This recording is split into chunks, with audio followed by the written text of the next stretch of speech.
Hi, I'm Joseph Falbo, Certified Financial Planner. Today we're going to talk about critical thinking for investors. The ability to think clearly and draw correct conclusions is necessary in everyday life, especially when it comes to making important decisions. But thinking critically is just not natural, right? It's not the way our brains are hardwired. Instead, we're wired to follow the path of least resistance, whichever is the easiest, which often results in hasty and usually not the best decisions, really quick, off-the-cuff decisions. This especially happens when uncertainty, anxiety, and emotions are high. Now, assumptions are necessary but not reliable because we rarely have all the information. We must rely on assumptions to fill in all the gaps, all the information gaps.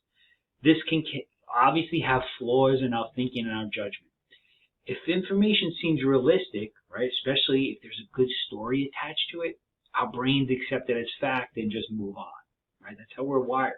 As investors, we may assume watching an expert on TV has a lot of experience, very confident, frequently on the financial shows, that he knows or she knows that they have our best interest at heart. We also unconsciously attribute the confidence that person has with their ability to correctly predict the future.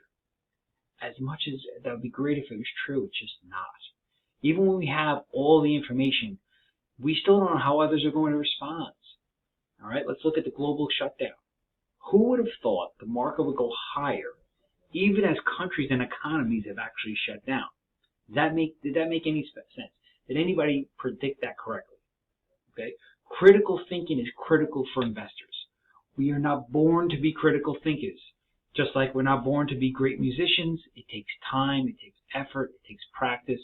When you are actually critical thinking, you are required to seek all the available information out there, not just the information that you got on Google or at your fingertips, all right?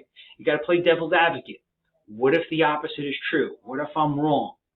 You got to challenge the pre-existing options, the conclusions. Challenge all that. Critical thinking is hard, it's draining, all right? This is why our thinking often defaults to the path of least resistance. It's just easier. And this is why you have me. I will do the heavy lifting, thinking critically about the economy, the markets, studying all that stuff, and your options and your individual circumstance. All right, all your options. Getting you back on plan are all essential to making wise decisions. Now, it's not natural and it's not easy to think critically, but it's easier to go with the herd, right, in the path of least resistance. What everyone else is doing, let's just do that. But together, we can ensure your financial decisions are thoughtful and in line with your plan. I hope you enjoyed this message.